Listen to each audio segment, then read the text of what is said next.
Hello, this is Jamie. And this is Heather, and welcome to Using Our Inside Voice, a podcast where we awaken to the extraordinary meaning of everyday mundane life by passing it through a particle collider of different and differing perspectives. Today, we're continuing our discussion about the ongoing shift, which we tapped into around the 11/11 portal, and the impact it continues to have on our lives. And man, it's been shifty. It has been shifty. It's so weird. I can only describe it as weird. Mm-hmm. Every day I am a little stymied by it or surprised by it and most of the time, knock on wood, it's been pleasantly surprised by it, even though I think one of the first things I want to say to people out there is if anything major has dropped in your life lately, like if you've been handed like a difficult card in the last Or few three. weeks, or 3 or 4 or whatever, hang in there. Mm-hmm. Hang in there. I know it's not easy, but celebrate the small things.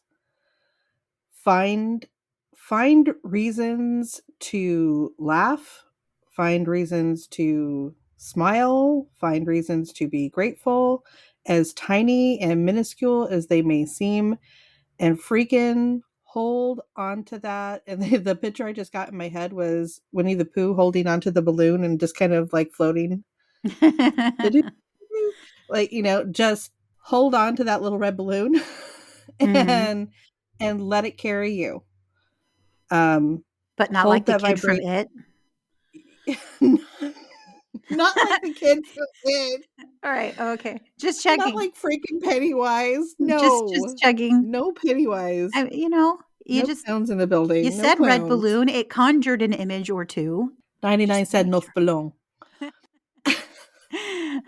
Something what about I Captain heard. Kirk. I don't It, know. what I heard about what Captain She's Kirk.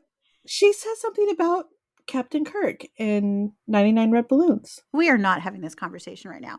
What No, I we're not. heard when you said that was find, because it conjured an image for me, having nothing to do Okay. with a red balloon, but it conjured an image for me. And so when I looked at that image in my mind's eye, or however you want to describe that, what I heard was find abundance in both the ebb and flow. And Absolutely. the example they're giving me, we were actually just talking about it before we started recording. The example that they gave me is, lately money's really tight, makes me very anxious. And so, of course, what do you do when money is tight? You start tightening the belt.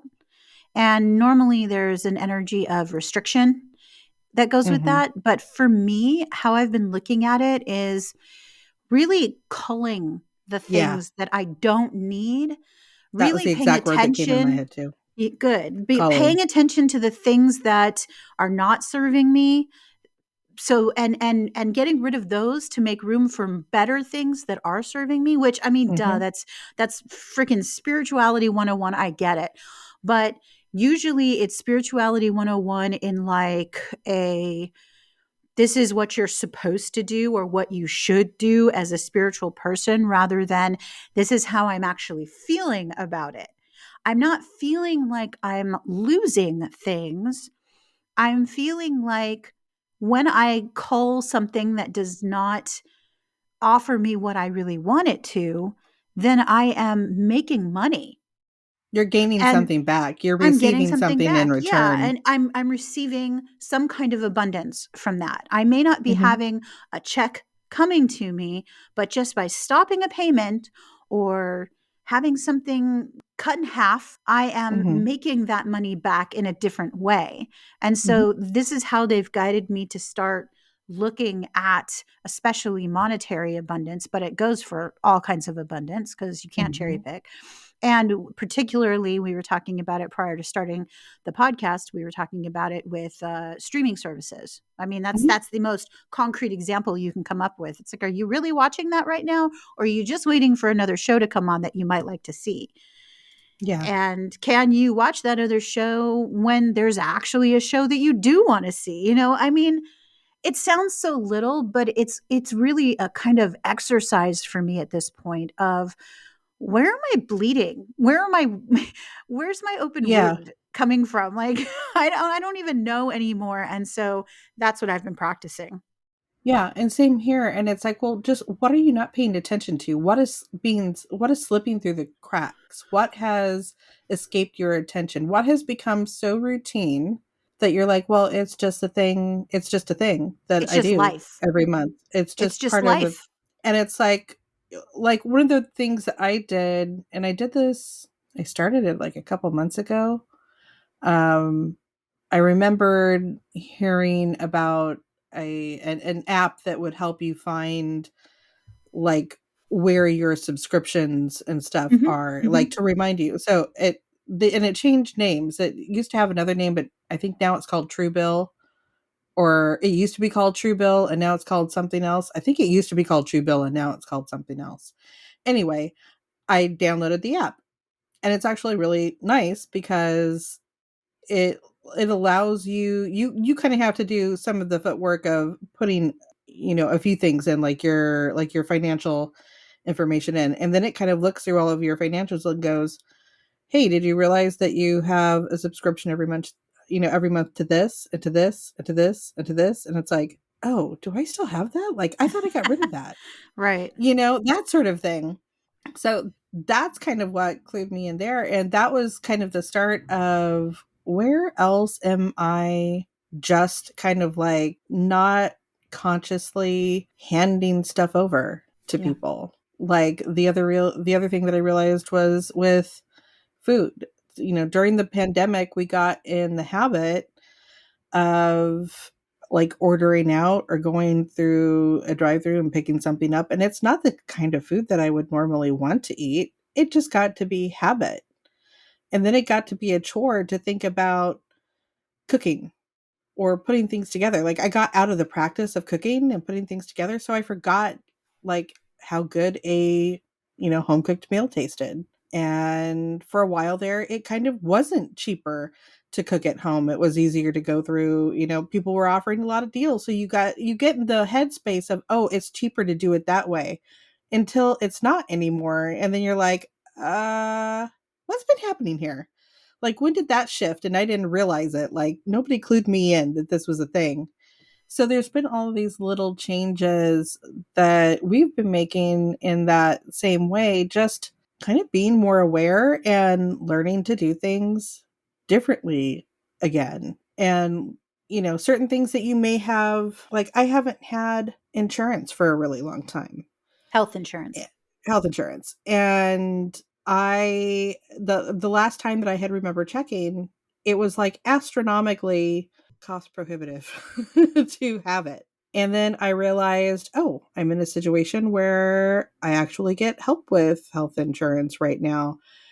And so, like, I just went and had blood work for the first time in forever, which was another whole interesting experience. But like, I'm able to I'm able to give myself a different kind of self-care in the moment that I need, and it's like thing and it was just and it was easy. Like, and I was dumbfounded. I was a little kerfuffled because I couldn't figure out like how it became so easy all of a sudden. And like, part of me is like, did you do something wrong? That's the first inclination, is like, did I forget to put something in the application? Like, I don't remember, like, not putting something in, because it just hasn't been that easy. But my energy is also different right now. I'm not so, like, anxious, holding on so tight. It doesn't feel like, I'm not in a full on panic mode. Like, I have moments where something like that will come up, will bubble up for a minute, and I'll kind of have a freak out space for a few minutes. And then it just kind of calms back down again. And I'm like, well, no, because you're okay. Like, everything's fine right now.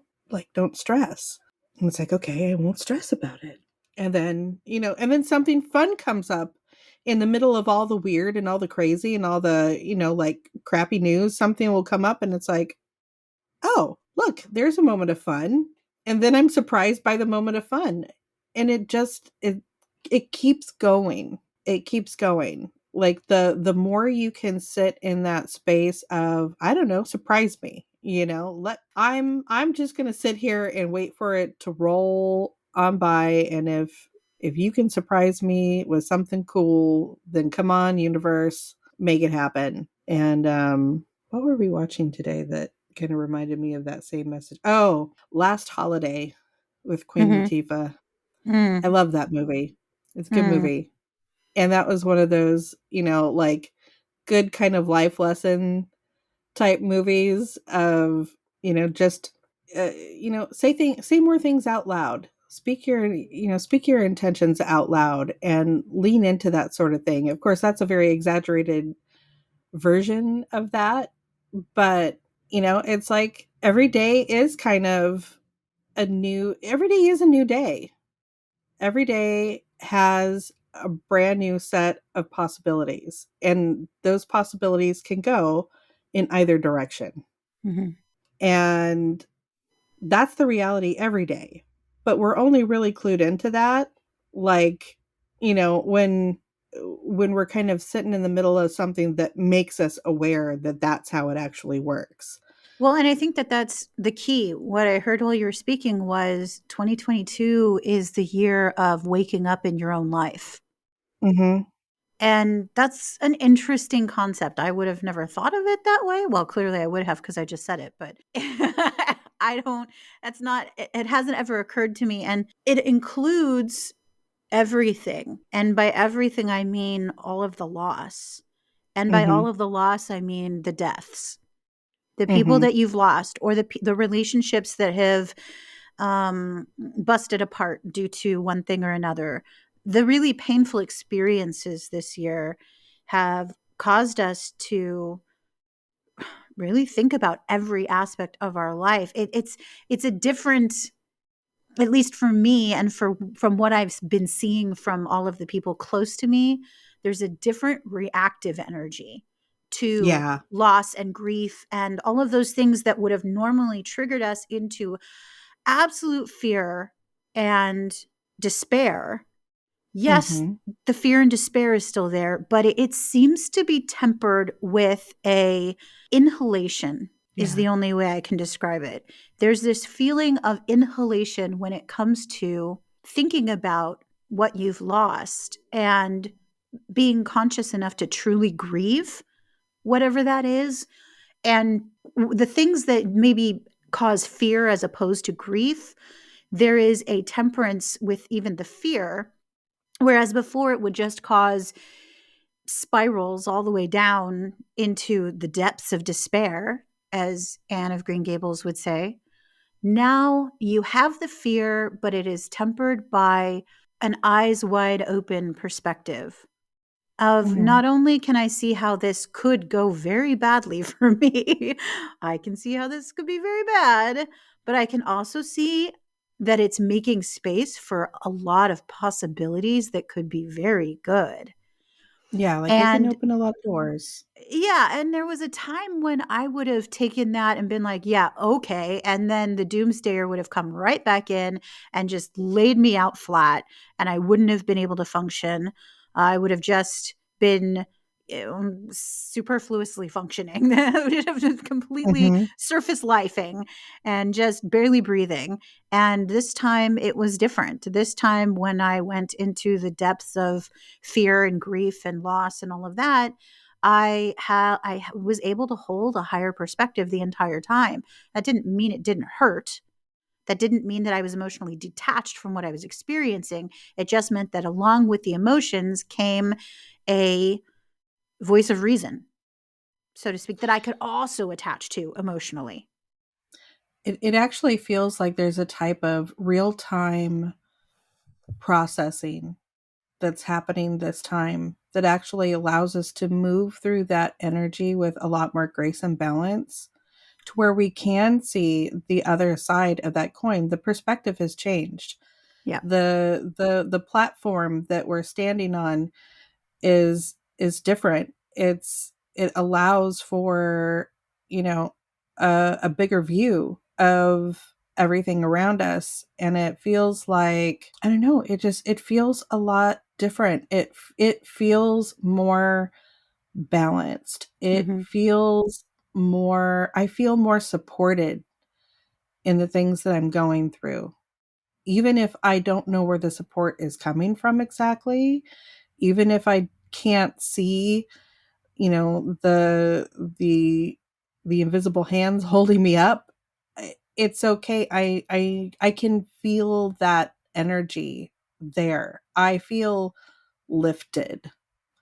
I feel like I can access things that I haven't been able to access previously. And I don't know if that's because I'm a little more in my body this year than I have previously. I don't know if that comes into play. It feels like it does, or it should. But yeah, it's just it's an odd thing to try to wrap your head around, but I'm not spending so much time trying to wrap my head around it.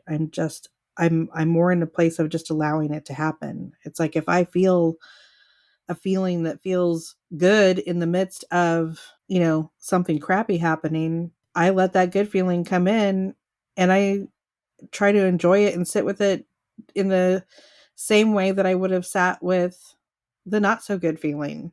Mhm. I'm trying to hold space for both things to be a possibility, and yeah, to mostly just to hang on to that. I don't know, I guess it feels more hopeful. Yeah. I think I feel And more and hopeful hope than I had in a hope long time. hope feels less scary to have. Mhm. Hope Hope feels like doesn't come support. with that. Yeah, as opposed to risk. I mean, it still Yeah, feels like risk. You can still identify the energy of risk, but it doesn't prevent you from holding hope. yeah, yeah, that's kinda crazy. But, like, Mhm. I've been looking at, yes, every day is like, "Gee, I wonder what's going to happen today," because it's been such a mixed bag of crazy that I really don't know. Like, I really don't know what today is going to bring, and every day when we go to do, like, the Instagram posts, some days I'm like, you know, you'll send me the artwork the night before, and I'm looking at it going, "Do I have anything for that? I have no idea if I have anything for that." And then the next morning, I get up and I start going through my little thing of, like, checking stuff out and starting to upload, and then all of a sudden, like, whoosh, like a thing will come in. I'm like, "All right, apparently I had something. Woohoo. Well, that's awesome." Yeah. And I'm finding that, like I told you before we started, tonight, I haven't picked up my downloads notebook. For those of you who don't know, I have a notebook that my guides made me promise to start over a year ago. And every time I get a download, I record it in the notebook. I journal it so that not only so that I can remember the message, but mostly so that there's room for the full message to come through. Because what I found is if you don't spend time with it, if you don't write it down, yes, you will forget it. But B, there's more to the message than just that first heavy or first what's the word I'm looking for? There's a lot that comes through in a very brief amount of time, but if you write that down, what happens in the process, at least for me, is that you discover that in the time it takes to put all of that information that was so quickly, rapidly put into your head by just a few brief 0.5 second long visuals, as you start to write that down, the message begins to expand on the page. And what happens with that exercise is it gives you plenty of time to sit with that message. And as you're writing, more will come through as a result of the time that you've taken to record what you got. Whereas if you just allow yourself to take in that first wave of massive, weighty, lofty information they're giving you, you will likely feel overwhelmed by it because it is a very overwhelming feeling. And you'll end up saying something along the lines of, Well, just bring it back to me when I need it, which worked for me for a long time. But there was a reason they wanted me to start writing all that stuff down. And I don't even think all of the reasons have revealed themselves yet. I think there's going to be more. But I said a few episodes ago that I felt like the downloads weren't coming in the same way. It was they were waiting for us to be together. They were waiting for us to do this, to record a show. And then they were coming through. And so it went from I'm eager to talk about what I've got in my download notebook to I don't know what I have because nothing's come through. So when we start recording, I'm like, I feel like there might be stuff. I don't know. Let's just wing it. And that's been the That is last few pretty much shows. it. Yeah. Yeah, that's pretty much it. And we try not to have too in depth of a conversation beforehand. Yes. Yes. Very we try to important. we try to clue each other in if we have something that's kind of like hanging out in the periphery. But the other thing that I wanted to say, when you were talking, and now I can't remember where else in my week this image came in, but it's they keep showing me like pulling taffy, like making taffy. Oh, that's right. We were talking about that a couple days ago. Yeah, like, like you're taking several different strands of different colors and you're braiding them together and then you're pulling and stretching it out and pulling and stretching it out. And it seems like there's a lot of taffy pulling happening lately. Mm. Like, like a little thing will drop in and then in the periphery there'll be something else hanging out and then that kind of drops in. And then maybe a day or two later another little element gets dropped in and then you start to weave it together and then that gets expanded, it gets pulled, it gets, and it continually turns into, Oh, something wow. else and something else and something else. Well, this is You got a little poetic. something? Oh, Yeah. cool. Sweet. So what they were telling me there, I was visualizing in my head the taffy pulling, and they were saying that, of course, what you're doing while you're pulling the taffy is you are aerating it. And Sure. they're like, this is how the information, instead of one lump sum, you've entered a state where when you receive things, you figured out how to allow them to breathe. And that's Mhm. the expansion of the message that you're watching. That's the expansion of the message that you're feeling. It no longer has to come in a moment of great awareness. You are in a lingering moment of great awareness now. And being in a lingering moment of great awareness, the urgency has died. And Yeah. now you have learned to breathe along with these messages.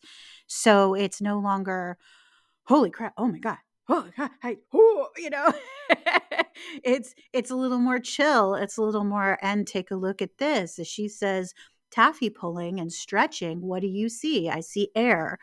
What is air? That's the way of the information breathing, and it's just this really sort of far out hippie sort of mellow man. Well, and it's funny that you say breathing because it's also like what it just kind of pinged for me is going back to the in the physical body.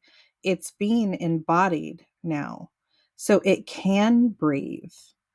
There is a place for there's an additional spaces for it to go. There are other portions of us that are being ignited and kind of maybe shaken up a little bit and being turned on, and that's another side of it because we're maybe before where our bodies weren't quite prepared for the things that were happening in that kind of more etheric space.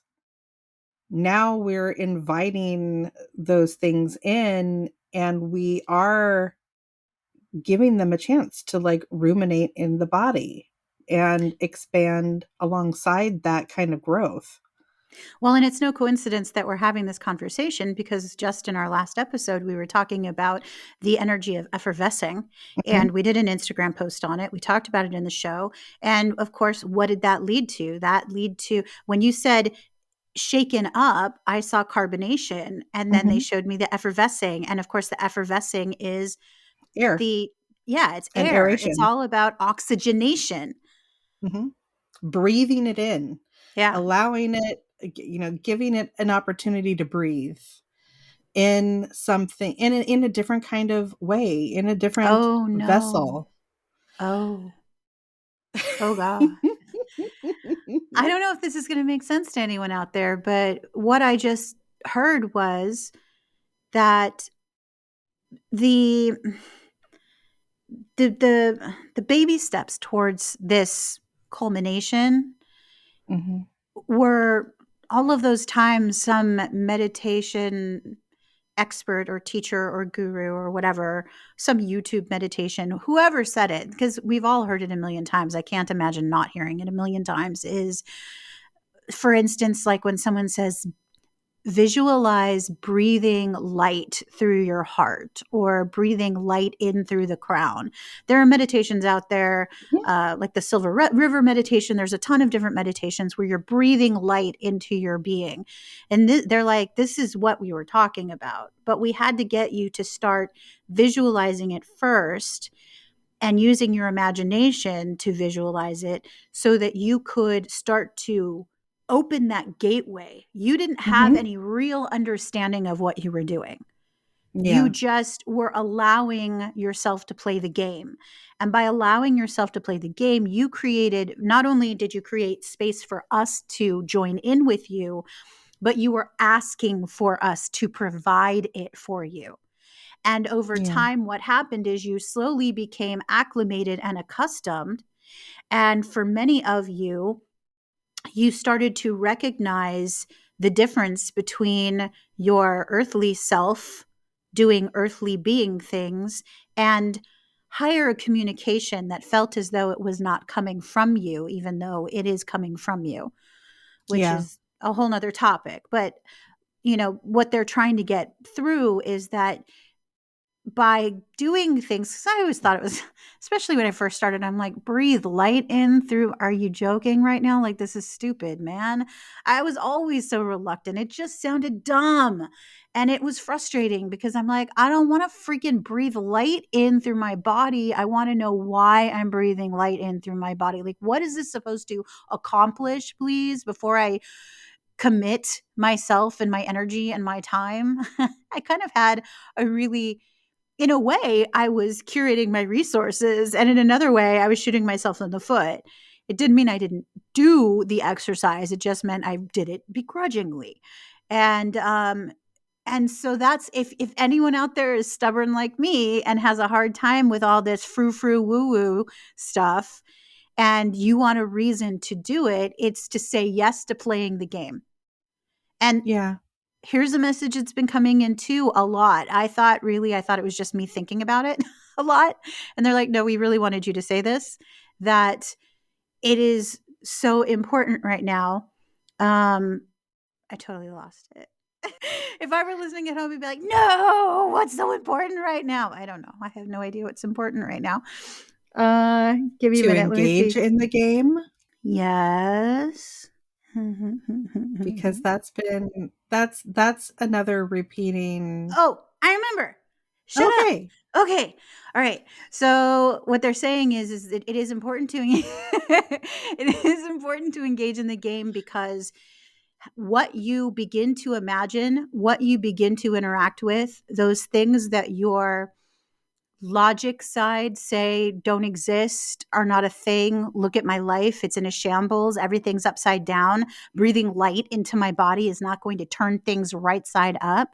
By agreeing to start playing that game, that is how you shift your world. That is Oh the only man. way to manifest shifting a world that you don't believe can happen into a world that you actually live in. And it's going to be like it has been for us. When you finally get there, you're going to be like, but where am I? I don't recognize any of this. My life is still falling apart, it seems, from the outside. But when Mhm. I feel into it, I'm okay. I feel cradled. I feel supported. I feel fine. How do I feel fine when everything, like the things that would have sent me off a cliff before, are Mhm. no longer sending me off a cliff, and I don't know what changed. That's what changed. You agreed to step up and play the game. Because the one thing that they've told us from the very start is, why so serious? Why are you taking it all so seriously? All of life is a game. Families are a game, jobs are a game, school is a game, games are games. All of it's a game. You just don't remember. You think it's real, but it's not. And you get to create. It's like, remember that part of the fun of this is that you get the opportunity to create. And so much magic happens in the energy of creation. And they were showing me something interesting. I First of all, I want to say, while you were talking, and I know you're probably going to kill me because we talked about this earlier, and you were like, hold on, because there's going to be more about this. So don't do it yet. But they brought up freaking Charlie and the Chocolate Factory and Willy Wonka again. Right. Like, I had the Willy Wonka images because, like, who's the antithesis of that kind of energy is freaking Willy Wonka. It's like, here's this mysterious factory that nothing's happened in years and years and years, and there's all these stories surrounding it, and there's all of this lore, and then all of a sudden the factory is working again. And then all of a sudden, all of these people are going crazy trying to find the golden ticket, and the hard luck kid gets the last real ticket. And then the other night I was talking about the boat scene, because that's Mm-hmm. one of those scenes that have always freaked me out as a kid. I was like, seriously, what is this movie about? Like, seriously, what's going on here? What am I watching? Yep. Like, I feel like this is not for children. Like, No. what is this? How scary is it going to get? How this movie just took a hard left, and I don't know if I'm on board, which ironically and not so ironically is exactly what they were going for. And I'm like, and you wrote it out for me the other night, and I have Mhm. to, yeah, because there's no earthly way of knowing which direction we are going. There's no knowing where we're rowing or which way the river's flowing. Is it raining? Is it snowing? Is a hurricane a blowing? Not a speck of light is showing, so the danger must be growing. And they're certainly not showing any signs that they are slowing. It's like, Mhm. there's both. And what dawns on me is that these are some really kind of scary words that are coming out of his mouth. But if you look at his body and you look at his facial expressions, there is excitement welling up inside Mhm. him. Mhm. He's excited about this kind of creepy message that he's delivering, because although all of those things can mean something scary, they can also mean something really amazing and magical is going to Mhm. happen. Mhm. And he has that, he's this crazy inventor, he's this crazy creator, and he knows that that's how all of this happened, is that he just kept rolling with it and just kept throwing more shit in the pile, and stood back and waited to see what was going to happen next. Yeah, and he And embraced chaos, yeah, and he tempered it with organization. And that's what we're all learning to and do. chocolate and sugar. Temper everything with chocolate. Well, and isn't it funny that what you do with chocolate is you temper it? Temper it. Yeah. What? I What? did not realize this movie was that deep. I mean, I knew something was happening, but I didn't do they know? Does the person who wrote the book originally understand what Thank we're you, Ronald just Dahl. now? Thank you. Yes. Like, that's crazy that is what chocolate is all about. You have to temper the chocolate in order to Yeah. get a nice, shiny, crispy, favorable outcome. And And that's what and we're ev- doing. We're tempering. and everybody is pushed kind of out of their comfort zone So in the out. movie. Everybody is kind of, shoved into their outer limits and tested. And, it's like, if nobody's looking, what will you do? And if everybody's looking, what will you do? And if you could have anything, what would you want? And there's so many things like that that come up in that movie. So that's your homework. Go watch Charlie and the Chocolate Factory.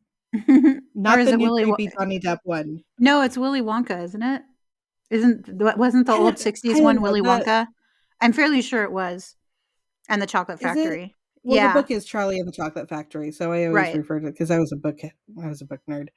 Um, but yeah, and watch the original. Don't watch the creepy Johnny Depp version. I mean, I love myself some Johnny Depp, but that movie was I mean, his mm, teeth alone were terrifying enough. the haircut creeped me out. I couldn't do it. The haircut was unsettling. The Yeah, high voice was also unsettling. there was something else that was coming through after that, but I had to mention it because they were like shoving it in my face again. Mhm. And I say they, but I really mean me. That's something else that's changed recently too. Is I think now because I'm starting to embody more of those fractals, the things that have felt more exterior, that have felt more like an external guide. I am starting to understand more are really just pieces of me reminding myself. Mhm. And so I've noticed that I'm starting to change my speech a little bit. Mhm. And a lot of times I catch myself saying, well, they are telling me or they're showing me. And then I stop myself and go, well, actually, no, I'm showing myself. I'm Yeah. reminding myself Mm. because, although we do have guides, um, a lot of that is Well, those they little too are pieces of pieces of you. ourselves. Yeah, Everyone is a piece of you. There is no separation between us and the next person. So it's very true. technically, everything is just a fractal of one larger entity, the ultimate large entity. In that way, every teacher is ourselves. But Mhm, that's a really hard concept to brain. I remember when I first changed my language from your guides to the guides. I was posting about an experience. I can't remember what experience it was, so it must not apply in this moment. But I was posting on some QHHT forum about an experience that I had with the guides. And it was I think it was a little unsettling. And I was like, wow, that's so cool, though, because I learned so much from it. And mhm. someone responded to me talking about how she glommed onto the guides. And she was like, well, you better make sure they're your guides because there are false guides and blah, blah, blah. And I was like, lady, jump off. I don't have any time for this. And it was kind of like, how can you completely miss the message and glom onto there are false guides? And if you follow the wrong ones, first of all, there are no false guides. Yeah, If you have discernment, there is no false guide. There may be guides who guide you to do things that are incredibly uncomfortable and maybe even seem unsafe, but you have to understand that from a guide perspective, you're just living life to the fullest. And living life to the fullest can also mean harming yourself in order to learn the opposite of embracing and caring for yourself. These teachers, you don't get one without the other. yeah, The black and white, the contrast is the only way we learn. And so what I realized in that moment all those years ago was, oh, she's at the point where she needs to believe that her guides are hers, looking out for her because the ego's still leading the charge. And that, no judgment there. I get it. I completely get it. And yeah, and there are ways in which my ego is still leading the charge for sure, but I didn't understand hers because for me, it was playtime. For me, any guide who came through was playtime. yeah, And so I couldn't at first identify with her fear because I didn't have the fear. And because I didn't yeah. have the fear, I was in no danger. Well, and it kind of also it goes back to what's the intention surrounding it. It's like what is the intent? What are you if you have expectations? What is it that you're expecting to find? Are you expecting to find something that's unsavory and that's Well, gonna do you in? beyond that, it goes into someone who does not understand that they literally have to agree to Yeah, something before they can experience it. So if you are the type of person who is disempowered in certain ways, then you are agreeing to be disempowered. And that's also a tough subject for people to pick up on, because a lot of times we feel like life is happening to us and we don't have control over that. Why would I choose something harmful for myself? That doesn't make sense. I'm not, are you accusing me of self harming? You know, no, not exactly. But there are other parts of you that need to be seen. And the only way that they can come through is if you experience things that are uncomfortable. It's like, look, if you never touched a hot stove, like, you wouldn't know that that's You'd never probably not know. something that you want to participate in again. You Right. know, it's And it. none of us walk around, well, few of Yeah, us. I imagine there's always someone who walks around, but I don't think most of us are walking around an apartment where, say, our significant other or our partner or our roommate says, "Hey, I just turned off the stove," and we go running from the building because our experience of having been burned is so scary and traumatizing to us that we can no longer be anywhere near a hot stove. It doesn't quite work like that. no. So once you start working through the other traumas that were like that do keep you running from the building, slowly but surely you just start checking them off the list, and there are less reasons to run. There is less of your physical body that stays in fight or flight. There are more circles of, more cycles opening instead of closing in on you. And that is expansion. That is awareness. That is effervescence. That is oxygenation. And that's the cycle that this shift is really focusing on. Yeah, and I'd like to offer for those of you who do, need something to help kind of get get your physical self engaged in kind of moving through these situations. I want to offer a tip. Something that I've been working on lately, and I mentioned this in the last podcast, um, was really working on feeling certain frequencies and choosing certain frequencies very mindfully to work with. And one that's really really helpful, if you have noticed that you are a type of individual that has a very strong fight or flight, that you get triggered by something and you immediately fall into that super anxious, stressful state, and you can feel that, very uncomfortable feeling in the body, work with 10 hertz. Start out with a 10 hertz meditation. You can find several of them um, on YouTube. I put up a couple actually on our YouTube channel. They're going to be reworked here pretty soon. I was just kind of testing them out. What will probably end up happening is the intention is that I will kind of do a little bit of a guided meditation with some of the 10 hertz frequency in the background to kind of help people through it. But basically, what 10 hertz will do is 10 hertz will put you into an alpha brain state. And an alpha brain state brings you out of fight or flight. It shuts that portion of your brain down, and kind of puts you in just idle mode. You're still able to receive information. So this is actually a really great one to do maybe before you go to bed, or before or like as you're getting up in the morning, or if you have a few minutes when you do find yourself in a like very panic type situation where you're not immediately in danger, you don't actually have to go running from the building, and you want to take a few minutes to calm down. This will really help to unplug that fight or flight reaction in your physical body. The alpha state will put you in that nice kind of idle space. Like I said, you're still able to take in new information and process, but you're allowing for more space. So like I've been working with that a lot.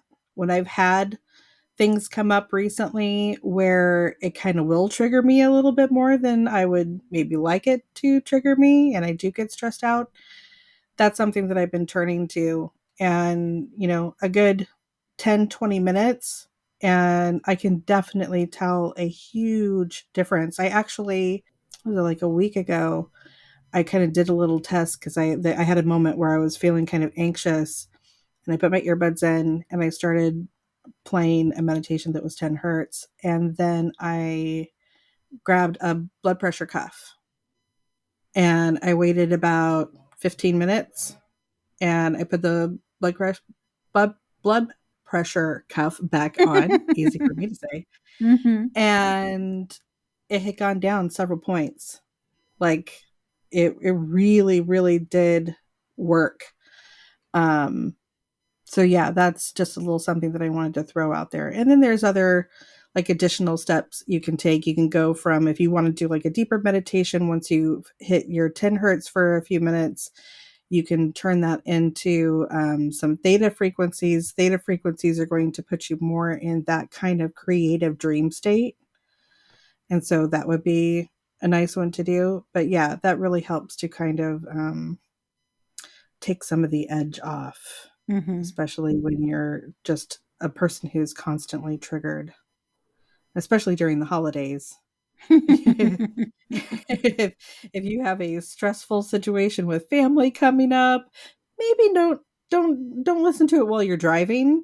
But if you have to sit in your car for a few minutes and play yourself a little something before you walk in to the family meeting, then that might help you out a little bit.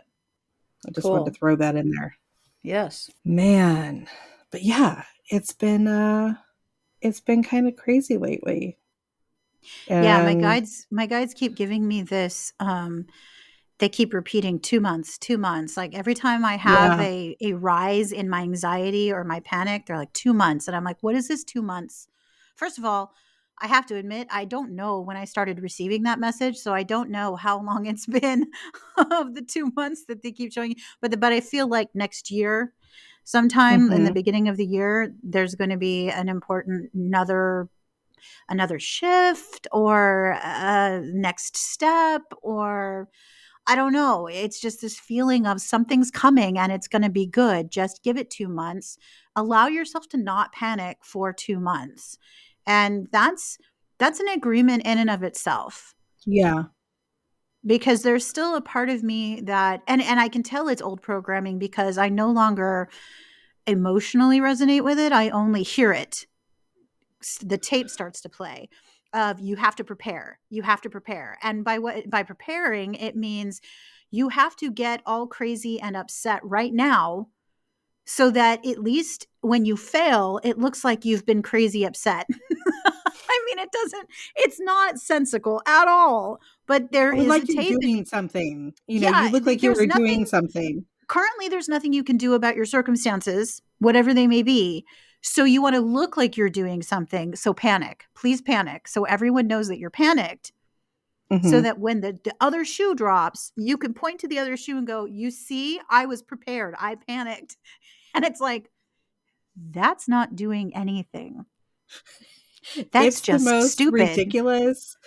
It is ridiculous. And I have had similar things come in, and to be honest, if you think about that kind of like delayed reaction, what is that really? But tempering. That is a form of tempering. Yeah. Temper your anxiety. Give it some time. Parent it. It's parent, and it's just like, if you get angry at something, count to 10. It's the same kind of concept. It's like, you know, are you going to feel the same way about that in 5 minutes, in 5 days, Well, in and 5 weeks, in 5 months, in 5 years? beyond, are you going to feel the same way about it? Again, they showed me that's part of the oxygenation. That's part of the Mhm. taffy pulling. Counting to Mhm. 10 always sounded stupid to me. Not that it didn't work for anything, it just, there wasn't enough there. It was like a Mhm. platitude, and platitudes piss me off. I don't want platitudes when I'm feeling like my world is collapsing. I want to know Sure. how counting to 10 is going to fucking help my world not collapse. Okay, counting to 10 is not going to help your world not to collapse. But what it will do is it will give you 10 counts of allowing yourself to think through things long enough to where that temperance voice can come in, to where your inner parent can come through you and say, "You're okay. Look around you. In this moment, you're fine." Now, it's going to be for those of you who maybe are just starting out on that journey, there's going to be a time period where you are going to have to learn how to hear that voice. And in that case, that count to 10 can be used to hear that voice. Sure. So, that's what counting to 10 does. That was my issue with a lot of the information or a lot of the help that people would give me. It's like becomes so cliche that you just roll your eyes and you're like, how is this cliche going to better my life? Well, and from a physical standpoint, it is allowing you, it's allowing you to breathe. It's allowing your physical body to get oxygen, because what's one of the Yes. first things that happen when we panic? We start shallow breathing. We're not getting we're not getting enough air, you know. And yes, your cognitive abilities are going to suffer because you're not giving your physical body what it needs to actually deal with the thing that you're dealing with. You are, you know, when you're immediately breaking into that fight or flight, that's meant for, you know, I'm going to run really fast for, you know, a minute because I need to get away from this thing. But we've been in that mode for years. You know, your adrenals go to crap. There are so many parts of, you know, your heart suffers. There are so many parts of your physical body that just, it can't not work like that under those conditions. It is not good for your physical body. And, you know, by allowing yourself some time to unplug from that and giving your physical body a reset, that changes things immensely. And I think as we are coming into this space where we are really starting to join up these two sides of ourselves, you know, this more energetic, emotional side, the more etheric side, the more, you know, the cosmos, and pulling it into the physical, and you're joining earth and sky again, you know, it takes on, you are taking on a new form right now. Hmm. You are changing things right now. It's going to happen slowly. And you're going to catch glimpses of it out of the corner of your eye. And you're going to think to yourself, something's changed or something's changing. I can't quite put my finger on it. I don't know where this is taking me, but I'm okay with it because you're going to find yourself just feeling better. Hmm.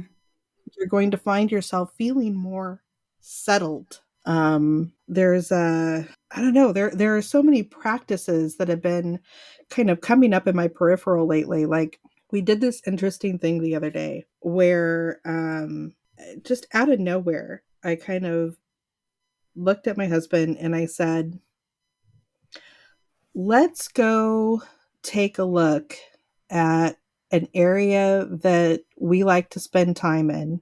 Let's go find a place that's, you know, renting, and let's go do a walkthrough and see what we think. And he's like, okay. And I'm like, hear me out. This is why. Because I feel like we spend so much time, you know, like every year when it comes around to like re-upping the lease time, we start spinning our wheels thinking everything's so expensive out there. The prices keep going up. There's no value. We're just going to have to stay here until we figure out something else to do. And I'm like, how much of that is actually the truth, Right. though? Right. Because we don't actually go and investigate. We've just been telling ourselves that same story. So we did. We went for a drive. We found this place in an area that we frequent a lot, that we had been watching. It's new construction. They just finished it over the summer, and we walked in, and it's a super swanky place. You know, one of those places where we're like, "Oh, there's no way in hell we can afford this," you know? And I'm like, "Don't worry about it.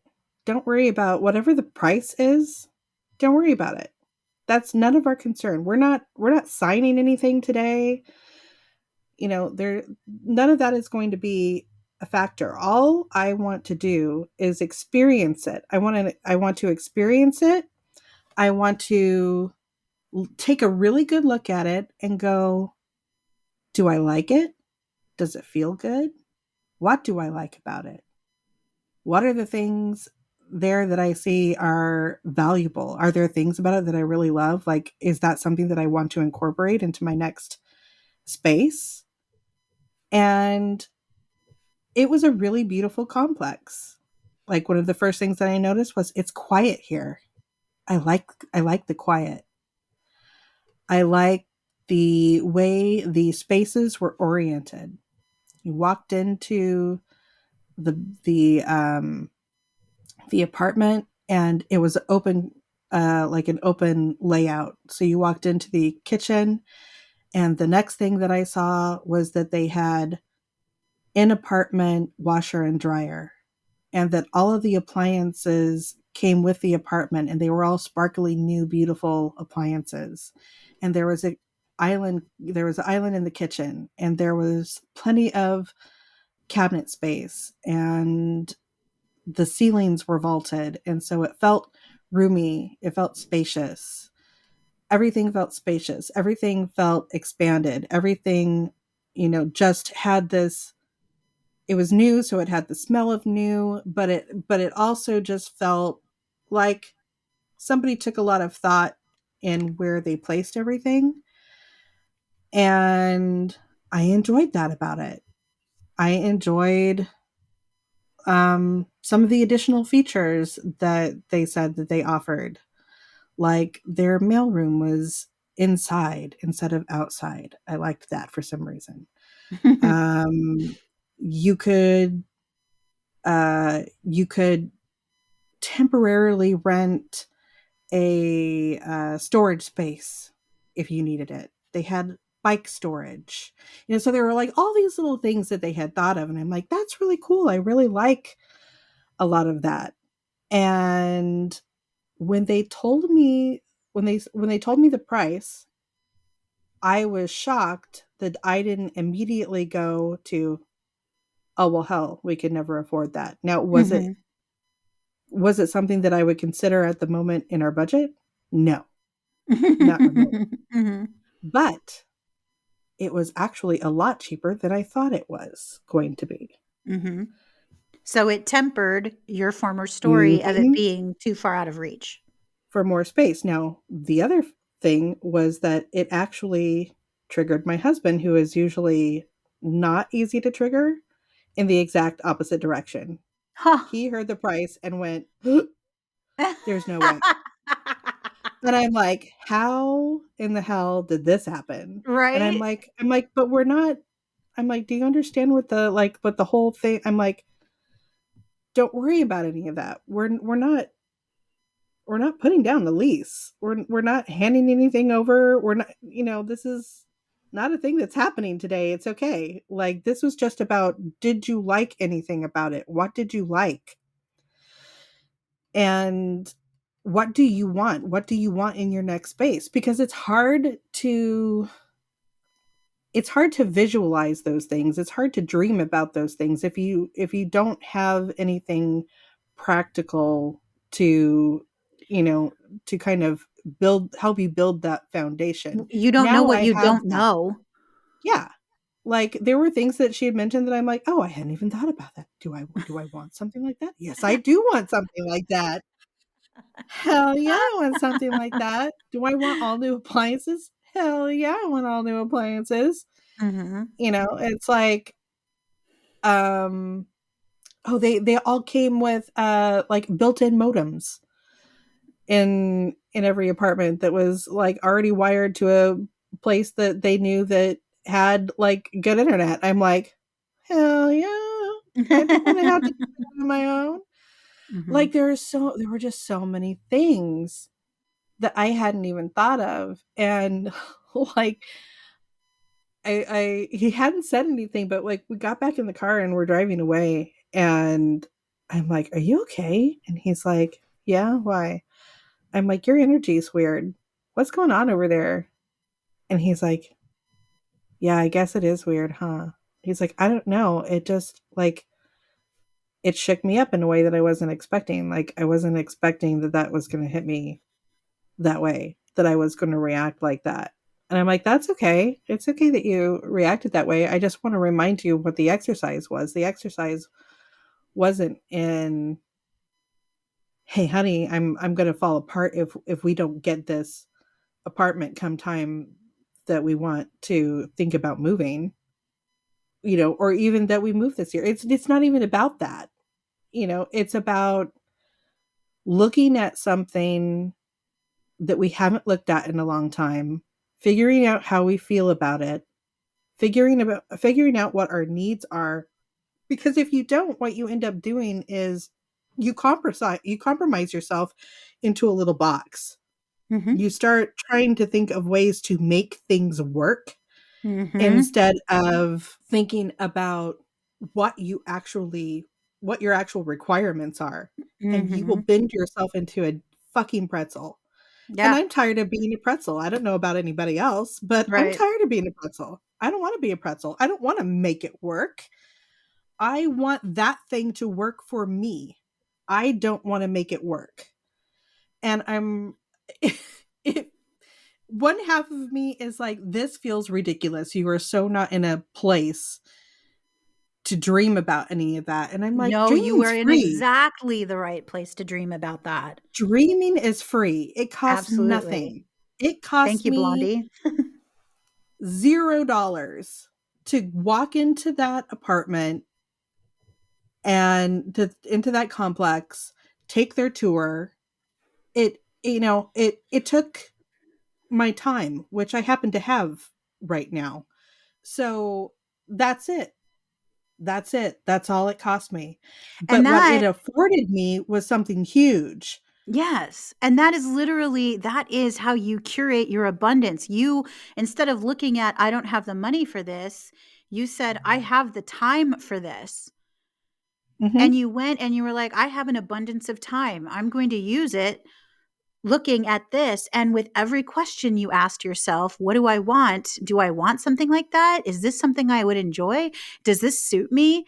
You know, every question you asked opened a new door in order for things to flow Mhm. away and to you. It's more Mhm. breathing. You gave yourself Mhm. breathing space. And part of the problem with attaining abundance, it's twofold, of course. It's one, not recognizing where you are abundant is a True. problem. Two, not giving yourself the opportunity to open those doors. It's not about opening a door that's going to bring you money specifically Mhm. or a new car specifically. It's about, where are these little doors, these tributaries, these capillaries? Where do they exist within you where you can unblock them and open them up? Because the Yeah. more you unblock and open up, the more likely it is that either one is going to be a winner or more are they're all going Yeah. to join together and become an open flowing channel of abundance. And that abundance is big A. It's the umbrella of abundance, and it can open up and flow to you, bringing you whatever you need that falls under the category of, dare I say it one more freaking time, abundance. But, Yeah. we're in the holiday season, and I know that there are a lot of you out there who can't even, like, the word is just not even in your vocabulary right now because it frustrates you or it makes you so angry because you feel like you're anything but flowing and abundant. It is not easy. Mhm. It is difficult. It is blocked. It's not coming. You feel strangled. You feel trapped. You feel bent into a pretzel. And the way you start to shift that at least in my experience, is to start looking for those tiny little tributaries where it might be blocked. Where can you not understand what it looks like outside of whatever story you're holding? Like here's my like dialing it. If I were to take the last experience and dial it down by about 10, and here's my like real world, put it into practice. We went and were like doing some grocery shopping. We had gotten up in the morning and I realized I'm really hungry. I'd kind of like a bigger breakfast. I'd like something nice. I haven't cooked anything like that extensive in a while. Let's go get some like bacon or sausage or something at the store instead of going through a crappy drive through that I'm not going to like. You know, like I would rather put that money into groceries than I would crappy fast food. So we go to a place that we hadn't been to in a while to go grocery shopping. And one of the first things that I saw when we walked through the door was a turkey for $5. Now, we crazy week. We didn't really have a Thanksgiving on Thanksgiving. I made some stuffing, that was about the extent of it. But we didn't really have Thanksgiving on Thanksgiving. We didn't go and do the traditional thing. It just wasn't a thing this year. But I saw this turkey for $5 and we both kind of looked at each other like $5. Like $5 a pound? Or like the whole turkey is $5. No, the whole turkey was $5. 14-pound turkey, $5. 14.6 pound freaking turkey for $5. That point And six is so so important. it is important. And I saw that sucker and I'm like, that's it. I'm making a damn turkey and we're going to have turkey all the things for the rest of the freaking week. I am so excited about this turkey. And it felt like I had conquered an army for some reason. Some reason internally, it felt like I won the goddamn lottery. I found a $5 turkey. Let's freaking celebrate. I'm going to do all the things. So we get the turkey. We get our bacon for our morning breakfast. I made breakfast. Breakfast was great.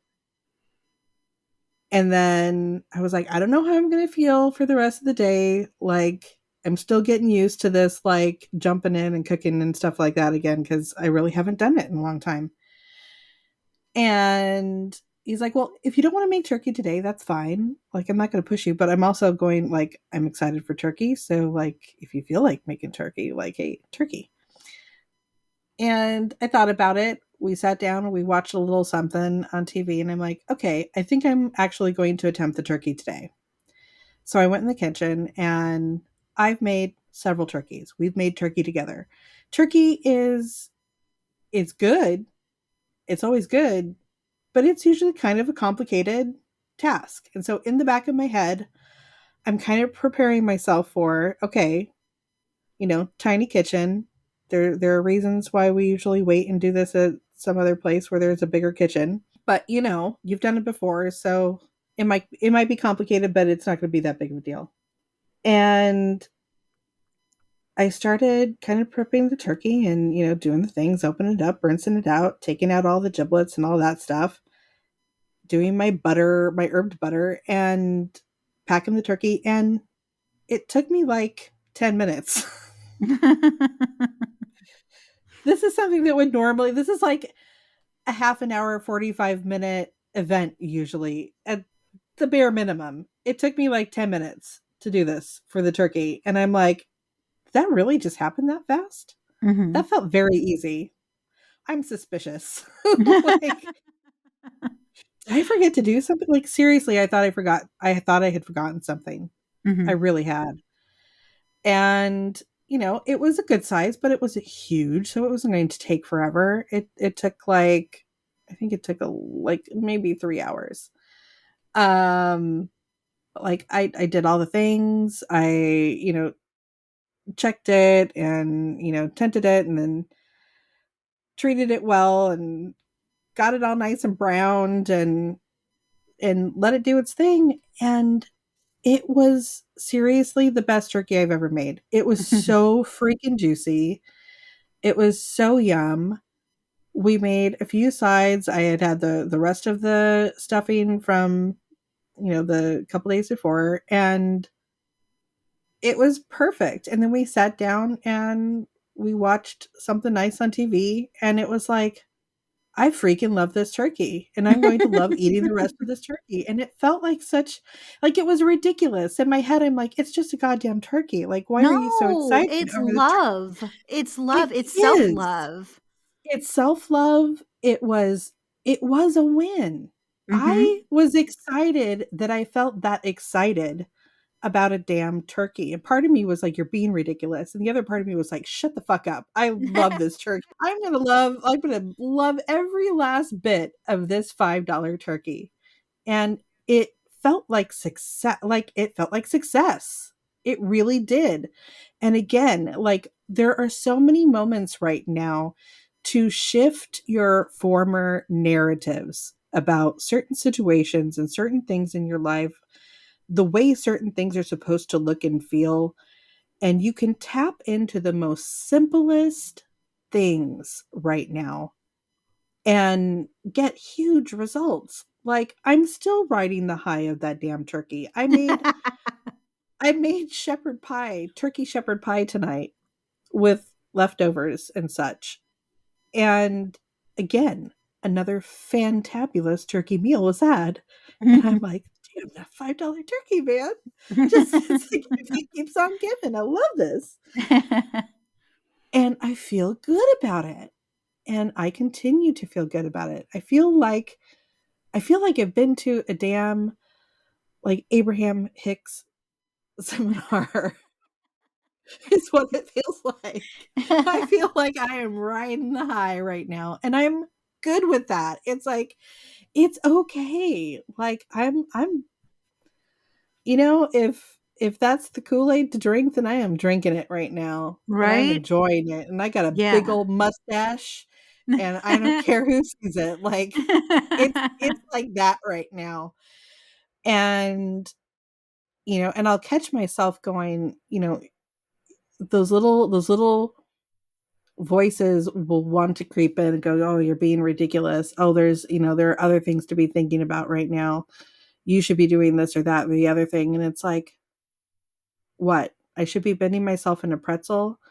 I should be beating myself up for something that I can't control. I should be looking for ways to diminish myself in order to have a false sense of security. Why? Mhm. Right.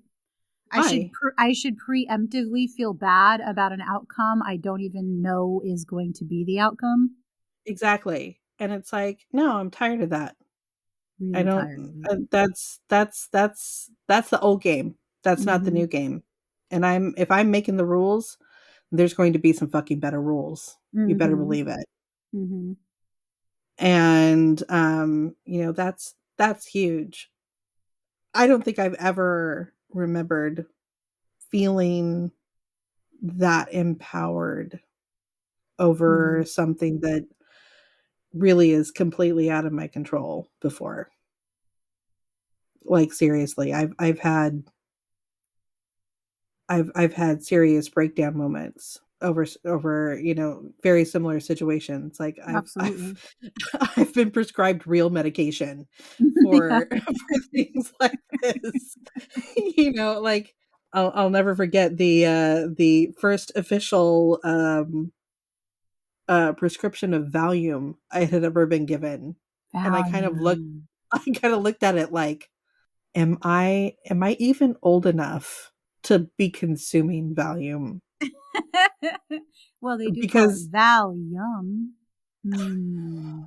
Valium. because because I seriously, it was like, this is the thing that those, old crazy rich ladies on Dynasty were like drinking with their This is a their soap afternoon opera drug. wine. This is a super opera drug. Why am I taking this?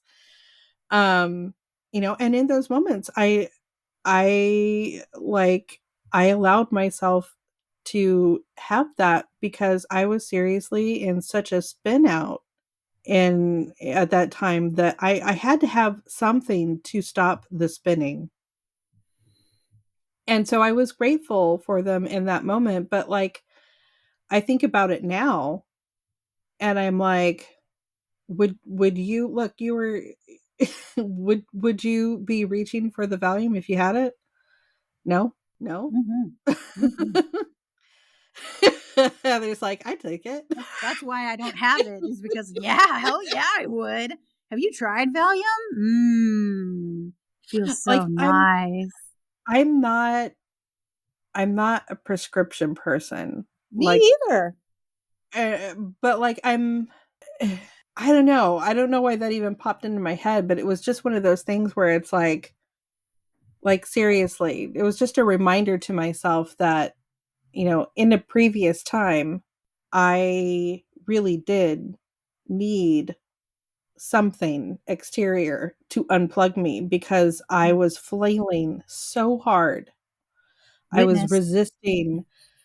resisting so hard that my grip was so tight Mhm. that it's like the picture that I had in my head was Heather will get this. I don't know how many other people will get this, but uh Tootie gripping onto the strands of hair from John the Oh, neighbor oh, you mean from Meet Me in St. and Louis. in Meet Me in St. Louis. Yeah. And they had to pry her little fingers open to see And what and she she was had in there. crying, so it was like, she didn't wanna let go of the strands of hair. The trauma. No, the drama. She was holding on to it for dear life. Mhm. I had that kind of grip over my trauma. Like, Over all of the trauma. but that was it though. That's all I had. That's all I felt like I had. I didn't feel like I had anything else. All I had was the trauma. It was the only thing that was tangible to me. And I don't even know how it became tangible to me, but I needed something to cling on to. And that was what I chose to cling on to. But I can't even imagine that today. Like that is so far removed that yeah, I it's just nuts to me how big of a switch is happening right now, and I'm grateful for it. I'm Yeah. super grateful for it. It is so nice not to be in that space where I'm like, seriously, I need somebody to knock me out or I won't sleep tonight. Mhm. Like that's a scary place to be. It And I think reminds we've me of all that been there. it reminds me of that scene in Clue where, who was it? Was it Colonel Mustard who slaps who does he slap? He slaps Yvette? I can't remember who slaps who, but someone slaps another character and he says, "Oh, it was a fuck, I Is it can't remember." Peacock? No, no. It might have been, yeah, it was Peacock, but who slapped her? It was not Colonel Green. Mustard, Colonel Green. Green. Yeah. And I had to stop her from screaming, you know. Yeah. Oh my god. Isn't that nuts? What a crazy time we're in, y'all. A very crazy time. Mostly crazy because it's so much less crazy than any other time when these certain traumatic or trauma inducing situations, these triggering situations would present themselves. That's what makes Yeah. it so crazy, is because we're still being presented with horrifying, terrible, triggering situations. And yet the reaction is like, oh, well, that has the potential to suck, but it also has the potential to work out just fine. What? Who am I? Have I been Yeah. snatched? What is happening right now? That would have never come out of me before. It'd been like, and not anymore. Yeah. Now I'm just like, well, I guess we're going to see what Squirt does riding solo. I don't know. Ride the EAC, dude. Cuckoo, It's cuckoo. nutty. It's nutty. It's nutty. But it does feel like it just feels like we're more connected to the natural flow of things. I keep being reminded of like nature's cycles. It's like, look, havoc is wreaked every freaking season. You are not in full beautiful bloom all the time. You are in full beautiful bloom for a short time. You lose all your petals, you decay and wither away. Then germination happens in the dark, in the dank, with, with no sun, no, seemingly no air, but stuff's happening under there. And then you struggle and fight your way to break through the soil again. And then the little shoot happens, and then the growth happens again. And these cycles happen all the time. You know, forest fires happen every year. Every year, the redwoods get, another section of them burns, and then another section of them grows again because the acorns are now split open and the damn thing can seed, or for the, for the oaks, and then for the redwoods, the same deal. They can actually seed. Shit needs to get wiped clear and needs an opportunity to go through a bit of destruction. And I know that I have been in situations where I was holding on to a false belief of security so tightly that I literally had to have my ass kicked and handed to me and have all the things knocked out of my hand to go, please look somewhere else. Please go find something else to do Mhm. because this is not okay. You Mhm. cannot treat yourself like this. You cannot allow yourself to believe that this is the thing that you're going to spend the rest of your life doing. Like right now I'm speaking about career wise, but it it's not just about career, it's about how are you treating yourself, period. How are you Mhm. treating your body? How are you treating your space? How are you treating your energetic boundaries? Do you have any? Is that something that you need to rework? And It's rolling it back to an even more general level, or maybe it's more specific, I'm not sure, but rolling that into what does it look like to show myself I love myself? mhm, Because that's not an easy thing to answer until you finally have that aha moment. mhm, So what does showing yourself love look like to you? For mhm, me, one of the things that it looks like, this is why I can relate to the turkey story, is because especially during winter. In summer, it's too hot to cook. I hate summer because it's just too hot to do anything, and I don't yeah, get to cook. I don't get to bake. One of the ways I show myself love is by making myself a one yummy dinner in a week, maybe two, that I can then portion out, and that feeds me for the rest of the week. It keeps me. I used to hate cooking for just myself. mhm, And so I would be like, nah, I don't want to. It seems stupid to just cook for myself. Now, just cooking for myself is like heavenly. I don't know when the shift took place, but all of a sudden it's like, oh man, I can make a meal that is enough of a meal for like 5 days. And I have no problem eating leftovers. So that's not an issue for me. But that's how it's one of the ways I show myself I love myself. Another way I show myself I love myself is that every night, and I've posted about this on Instagram, every night I ask my guides, when I'm thinking about tomorrow, I'm like, I don't know, dude, just motivate me towards my highest and best. Motivate me and mhm, inspire me. That's what I want. What do I want for my best life? I want my best motivation and inspiration. Pop ideas into my head. Make me see yeah, something in a different way. Make me want to play with something or explore something new. And it doesn't necessarily mean going places either, physically going places. It can, or physically hanging out with other people. Sometimes it's just give me a revelation. Help me see something that help me crest the saddle of that mountain I'm about to cross.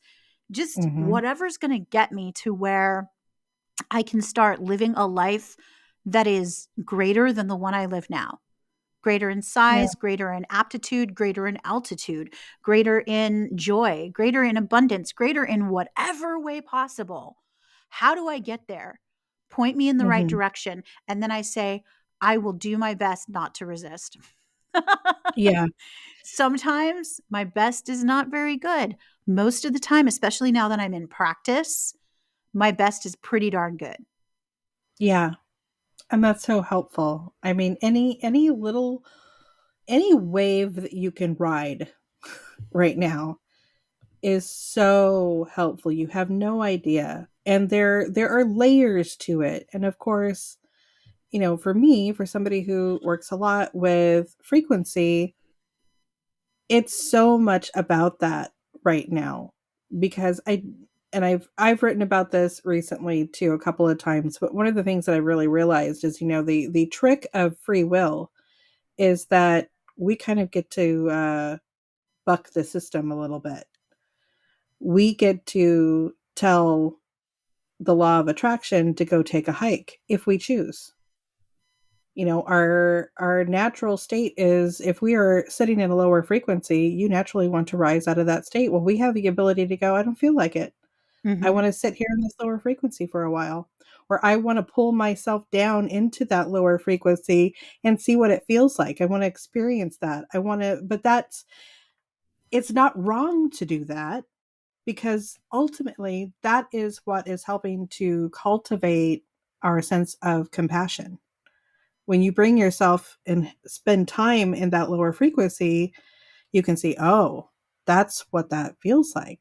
Well, I don't know if I like that.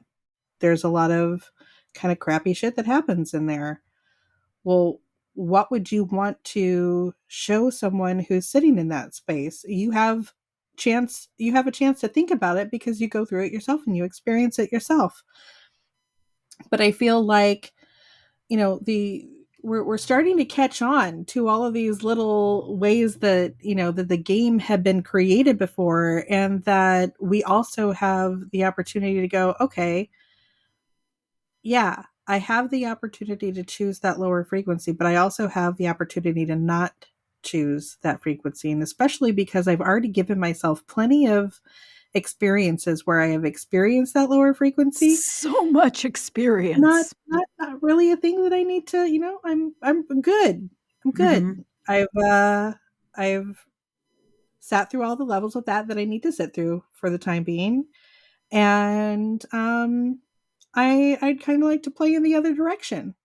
But And you can choose to do you that. can't truly get to that until you realize that it is an active decision on your part Mhm. where you are emotionally, what Yeah, frequency you are choosing to reside in.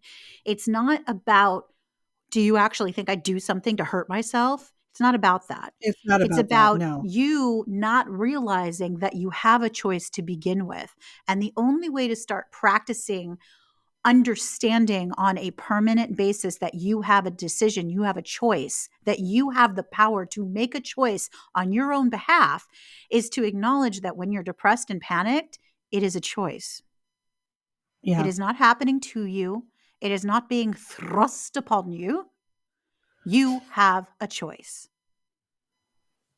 And if you choose to sit in it for a while, it's not incorrect, and there is Yes. no judgment against that, And it's not a but punishment. it's not a punishment, but you do have other opportunities. You do have other opportunities, and you have to, for me, really, the turnaround there, again, I'm going to keep saying it because I know that there's other people out there that need to hear it, is when you start to really feel it in the body, because there is a sensation when you are riding that wave, when you have hit that space of being in that higher frequency. It feels different. Things light up inside you differently. Your body feels different when you've really taken it in, and you're really sitting in that space, and you're really being opened up to that feeling. You do feel the effervescence. You do feel that kind of bubbly, lifty. You feel the fizzy lifting drink. The fizzy lifting drink. I feel right now I've been given an image and I think it's from a movie I've literally never watched and I Okay, don't really relate fully to what has just been given to me, so I'm assuming that you will. I hope someone out there is going maybe. to relate. I think maybe Earth Girls or No, not Earth Girls Are Easy. I don't know. It's the in the movie. I want to say it was Kim Bassinger and maybe Jeff Goldblum, maybe. And That sounds like a Earth Girls Are Easy. she sneezes, and she's like, what was that? That was amazing. Like she was going off on how she loved the sneeze. Does this ring a bell? I Like I know it exists, but I literally have never seen this movie and it was just it's gonna flashed in my mean head. something to someone. Oh my gosh. That's so weird that it doesn't mean anything to you. I'm like, this has to be a Jamie reference because it's not a Heather Mm-mm, reference. What is this? mm-mm. But that's what they're giving me. That's the different feeling. In Yeah, order to illustrate the yeah. different feeling, it's the, what was that? You get to do this all the time? That kind of thing. I still, even though I haven't seen the movie, I still relate to that because it's when you are not used to embodying the feeling, when you do start to embody the feeling, it is different. You just feel different, and it's kind of like a high, and you want to keep riding it because it feels good, and you want to allow more of it in, and you want to stay in that space. So you find other ways to stay in that space. You get motivated to stay in that space, and the creativity opens up because it's kind of your sign to yourself of, okay, let's keep this rolling. What else can we do? Where else can we find this? What's next? What can we look at next? What can we create with that next? What is going to be the next level of that? And you do end up finding other ways for yourself to grasp it, and it feels fantastic. So why Mhm, wouldn't you want to continue? And mhm. until that, and again, it's not like I don't have moments where I'm like, all of a sudden it'll just kind of seep in and hit me like, wow, you know, I'm a little unsure about things right now. And it's like, okay, that's fair. There's definitely, it's valid. However you feeling, that's valid. But do you want to stay ruminating about that? Or would you rather hop the fence and go play in that higher vibration? I'd rather hop the fence and go play Mhm. in that other vibration. And how much more of that do you notice coming to you when you do? Well, yeah, it lasts longer every time I do it. Okay, well then what does that tell you? Like, take a look, turn around and look back at your previous experiences. How much time did you spend in that lower space?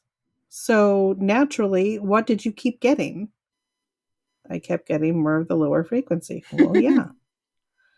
So wouldn't it also be true that if you spent more time on the other side of that fence, that you get more of that? Yeah. Well, okay then. And it all sounds so simple, but really the trick is to get to a place where that sounds like it's within reach. Just like you Yeah. going to that fancy apartment, Brian had a cow because he wasn't in a place where that was even remotely within reach. You Mhm. were in a place where that was remotely within reach. And it's not because your outlook on abundance is any different than his. It's because your frequency about abundance was different from his. It wasn't a 3D, I've cooked the books and I think we can handle it if. It was a 4 or 5D, I just want to experience what that feels like to see if that feeling gels with me. Does that feeling gel with me? Oh, it totally gels with me. This is nice. Like, this is the step Mhm. up I've been looking for. And now you have sent a message to the universe that this is what I've been looking for. This makes me feel expansive. I want to Mhm. expand more. I want to be able to afford this. What in my life can come to me now that supports me headed towards that direction? Now I have a Yeah, goal in mind. And it sounds so exactly. simple, but it's not, it doesn't feel simple when you're struggling for it. Because the alternative, and I think that's the other thing too, is that I started really thinking about, well, what's the alternative to that? The alternative to that is, and let's say this is all centered around like a job. Say you're job hunting and you're you're looking for a new place. Do you look for a job that is going to just get you to the place where you need to be to just afford the thing that you already have that really isn't right for you, but that feels comfortable because you've made yourself quote unquote comfortable there because it's the fork, because you've learned how to deal with that. Do you want to keep putting the energy into that? Or do you want to put your energy into, or if I really let myself feel into what would like make me feel good, what would make me feel expansive, would make me feel effervescent, would make me feel that kind of bubbly joy, make me feel expanded and aerated, like what would that look like? What would that place look like? What would that career look like that supports that? Here's what just came through on that. Um, it's moving from a place where you have had everything built for you to becoming the architect. Yeah. Real becoming self-aware enough to realize when your home or your bubble has become too small, and that's the source of discomfort that you're actually feeling, and stepping into the position, the knowledge, the confidence in self to say, well, if my home or bubble or whatever you want to call it is too small, how about I start to build a new one? What are some tools I can use to build a new one? Whereas Mhm. before it might have been, I don't have any tools to build a new one. I'm not an architect. Now we are moving into a period of time where we are the architect and we are starting to realize, oh, all of the work we've been doing to get ourselves here has afforded us tools that we can now use to do this and build Mhm. newness for us. What does that newness look like? And that's the first step. And I had like three separate ideas that were like running through my head that I'm like now I'm trying to like regrasp onto. Um the first thing that came to mind was that, we did do this sort of thing as a kid. It's like, I remember playing Barbies and my Barbies had a dream house and an RV and a Corvette. Like Barbie didn't have no fucking job. She just had all this shit. You know what I mean? Like she was living high on the hog and I was just playing along going, okay, roaming around the front yard going like, this part of the landscaping over here represents the Grand Canyon and this is I where knew she's you going were on going to say vacation that. this I year. literally heard it in my head. And it's like, so I'm with the with the Barbie motorhome and and it's like it never occurred to me that I couldn't have those things. Right. It never occurred to me that I couldn't have a dream house. It never occurred to me that I couldn't have a Corvette. Oh shit, that's crazy. What? Oh, are you going to cry? I don't think I'm going to cry, but it never occurred to me because we had all of those things when I was little. Mm, We had an RV. hmm. My dad had a Corvette because he was a car guy, and we always had rotating cars. So at one point, we did have a Corvette, and we left the little tiny comfort of our tiny little house to the house that they ended up building, which was their dream house. Oh, yeah. Now, that took on completely different connotations later in life. Trust Yeah. me. I also had to live in that RV for 18 months while we built that dream house. Part of the deal to get that dream house was an exchange in the house that we were in and the Corvette. So that went bye bye when that happened. Like there were a lot of exchanges that happened. And so I think at some point I thought, well, you can have that, but you don't get to keep it. Right. I think is what I got out of it. And so then I started thinking, well, why even ask for it if you don't get to keep it? Because that Mhm. didn't make sense to me. And I saw, because my dream wasn't as same as the dream that my parents had, I think I thought, oh, well, you have to eventually give it up and then you get something crappy in return. Yeah. And so I just stopped believing that that was something that I should even ask for. Right. And so, what an interesting turnaround, and how interesting that that popped into my head that way, and that it was shown to me in that way, that I showed that to myself in Mhm. that way. That it's like you just had a very distorted view of what that was.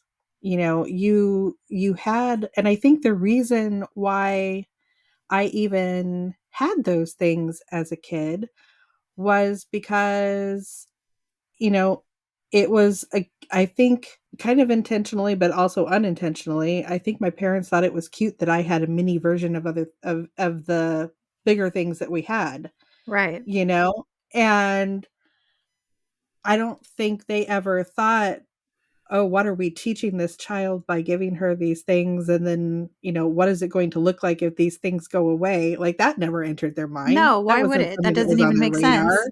Yeah. and but in my kid head, I was like, oh, those things go away, or those things aren't as cool as they seem that they are. It's like an RV is great Or and it's or fun, but if if you have to you live in if it you for 18 months, it's not so cool anymore, you right, and know? if you overreach, you get punished. Yeah. And if you overreach, you get punished. That's true too. But, it's like the tools that I didn't have as a kid was, I didn't have the tools to think, you know, that doesn't have to be your dream. Just because that's the thing that they offer to you, you can have something else. What did you like instead of that? Like, what would you like instead? What would be a thing that's all yours? Not a thing that your parents thrust upon you, or offered you as or that marketing offered you as a, here's this cool thing. What did you like? What lit you up? Well, and you kind of tapped into what I was going towards with this is that as children, we cannot see how our parents made the decisions that ended up the way they ended up. Hmm. We see you have it, then you don't. And we think we associate that with things getting taken away from us as children as a punishment. We Yeah. good girl only good girls can play with these things, or bad girls or boys can't use these things because clearly they aren't mature enough or responsible enough to have them. And we associate when we see our parents have things taken away and suddenly we're no longer living in the nice place we were living in and we're living in a crap place that, by comparison has nothing on the place we were in. What did and dad do to be punished by the Yeah. world? And then we take that forward with us into our adult lives of there's this invisible monster lurking around every corner waiting to take away your things to punish you. And that includes, at least I know it included for me, death. Every time Hmm. someone or a pet died, I thought I was being punished because I didn't take care of them enough. I wasn't being responsible enough. I didn't do enough. Yeah. That is a heavy load that we are completely unaware of that we are carrying, and Yeah. it prevents us from stepping forward into, oh wow, this feels really good. I want to experience this more. I want to have this more. And something has shifted for both of us, I think, that is now the mystery has been unveiled. The illusion has been revealed that there is no mystic punisher waiting to keep you in line, that Mm-mm. life is a series of is just a channel of ebb and flow, and it's okay if things ebb, and it's fun when they flow, depending on the thing, I guess. But that's contrast, that's a balance, that's the way the world works. You're not being punished. If you can get to a place in your life where that you no longer believe that you are actively being punished by some mystical all powerful punisher, then you have a chance of moving on to, oh, this is going away from me now. Well, I wonder what's coming next. Let's find out. And it becomes less about what punishment lurks around every corner. Even though you know that there are going to be things that are hard to deal with. There are going to be things that make you uncomfortable. There are going to be things that are just horrible, horrible losses that break your heart. But you're going to deal with them in a way that is so different from the way you've ever dealt with them. Yeah. Once that child who took that lesson the wrong way of the big punisher, once she or he is healed, then it's so much different when you know that the intent is not to destroy you. Yeah. Yeah. And that sometimes, I think this is another thing that just kind of came to me. I know for my parents and for a lot of people in their same generation, they grew up with a lot less because they were coming out of a time where there were a lot of things that had not been available to them. And um I think part of the trigger to have the some of the things that they had was just to have things. Like there wasn't a whole lot of thought or intention behind it. It was Mhm. like, society says if you have these things equal success. Yeah. A successful person has X, Y, and Z. And every time they accumulated something like that, then they, instead of appreciating that thing, they kept looking and going, well, what is the next thing that equals success? Oh, Right. well, the next step is gaining this thing. And so they never actually had the opportunity to appreciate those things that they had. And what kind of evolved out of that was to say, look, just because you have this thing, if that's not really a thing that makes you happy, know that most likely it's a thing that's going to bring you grief in some form, like it, and you do there. I think there are decisions that we make that are kind of, they're just not very thoughtful. They're not very Mhm. mindful decisions. We play along with something because we think that's the thing that I'm supposed to reach for, is it's that thing. I know that I did it with my first big career. I had thought forever that thing that I want is, gosh, if I could be at Disneyland, Disneyland doesn't work. And at first, that's how I thought, until I realized, are you kidding? This is the toughest thing that you've probably ever had to do in your life. Yeah. And you will have to fight for it every day. And it is not going to be the great big ball of happy that you thought it was. And, I had to learn that there are other things that will make me actually happy, that will bring me actual joy. And I had to learn what they were, but I couldn't learn that those things were out there because my entire space was consumed with this Mhm. one idea that didn't even have roots in my space. Like I had to gain an experience and find out that that really was not a favorable experience for me. It doesn't mean that it's not a favorable experience for other people. I'm sure other people have an amazing time and that is their thing. That's great. But it was just an idea that I glommed onto, that it was like checking off a box. It wasn't actually making me happy. And I think that was the point. It was like to learn that that's not really a thing that's going to make you happy. Um, and to kind of push you to ask, what is that thing? what is that thing that's actually going to make you happy, that actually feels good, and it doesn't have to look like anybody else's idea of that. This week, the thing that made me feel happy was a fucking $5 turkey. And I don't know many other people who could probably say that this week they were made happy by a $5 turkey. Maybe there's a few of you out there. I don't know. We'll create a club. Um, The turkey club? the turkey club. Um, but it's like the thing, it doesn't have to look like everybody else's idea of what that is. Nothing has to look like anybody else's idea of that thing.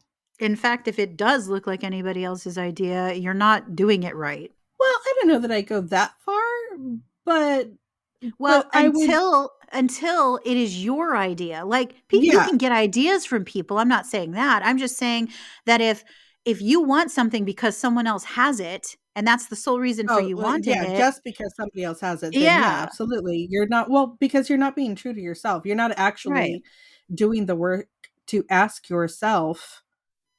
You're not being kind enough to yourself. You're not allowing yourself to decide that for you. That's like all the times when I would see a parent tell a kid, "Are you sure? Are you sure that's the thing you want?" When a kid will come in and choose a thing like nobody's business. Their little hearts guide them towards a thing they want, and it kills me when their parents can't see their joy in that thing that they chose. It's like, look, I don't care what that is. Yes, they chose a back scratcher over a coloring book and crayons. Is it practical? No, but that kid chose that. Their little heart lit up for that back scratcher, and they are going to love the shit out of that back scratcher. Let them love it. Let them love it. Let them make their own decision. Make your own decision. Sit with how amazing that decision feels and let that be the thing that guides you to the next thing that lights you up. And while we were sitting here, I was kind of thinking about, the turn in the energy. And the thing that it triggered for me was our discussion last time about talking about the 1111 portal and kind of what we had been queuing into surrounding the divine masculine and the divine feminine and them coming together and the kundalini rising energy from that. And I have a feeling that maybe what some of this is that truly the balance in those energies, the balance of that divine masculine coming out of the distortion and even some of the distorted feminine, you know, rising up out of that into that more divine power. They're supporting each other. Those energies are supporting each other. The where there's been imbalance previously feels like there's balance returning. So even if not everything feels perfect right now, that's okay. Nothing is ever going to be perfect. It's not about being perfect. It's about feeling a balance. And a balance can be so comforting and feel so supportive. And just allowing that to kind of carry you into the next phase, I think it's huge. It's a Hmm. huge difference, a really huge difference. And I'm Yeah, excited for it. me too. Um, yeah. And I'm excited to hear what you, the listener, are experiencing in terms of this. If anything, are you experiencing anything that you can put your finger on? Are we kind of out here on a peninsula by ourselves? Is there anyone else out there? Has anyone come into the safe harbor that we're experiencing? Are there any other ships out there? It's still too foggy to see, but we would like to know. So get in touch with us, DM us on Instagram, comment on what Good Pods is that thing that we're doing? Yeah. If if you're not into Instagram and you're not into Facebook and you just like your podcasts, um, Good Pods is a platform where you can find pretty much all of the podcasts that you would want to listen to, but you also get the opportunity to interact with those podcasters about their show. So you can comment on an episode, you can ask a question, Mhm. and we have the opportunity to kind of reach back. You can also get to us through our Patreon, and that is continuing to grow, and we're continuing to try to figure out what content works best there and the types of things that we think are interesting. But it really helps if we have your input too. So and if that's not your thing, you can email us. There are lots of ways to reach out to us, and it's not just lip service. We're not just saying we want to hear from you. We really do, because this is how we keep the energy flowing.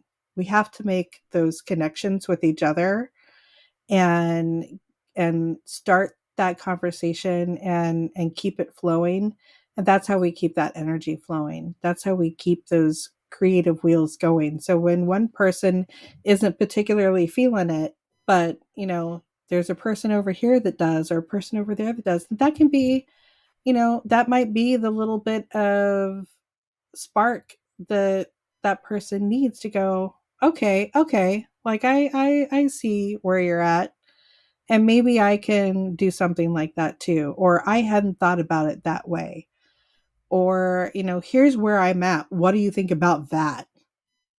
If chances are that we've had an experience that's similar, and we can't tell you how it's going to work for you and how you're going to get through it, but we can tell you how we got through it. And that might be enough of an inspiration to carry you through the bumpier times, and we want to be that. We want to provide that if we can. We done the thing. Yeah, we did the thing. Until next time, guys. Our mission is to empower you. So if you have enjoyed the show, please like, comment, subscribe, and share.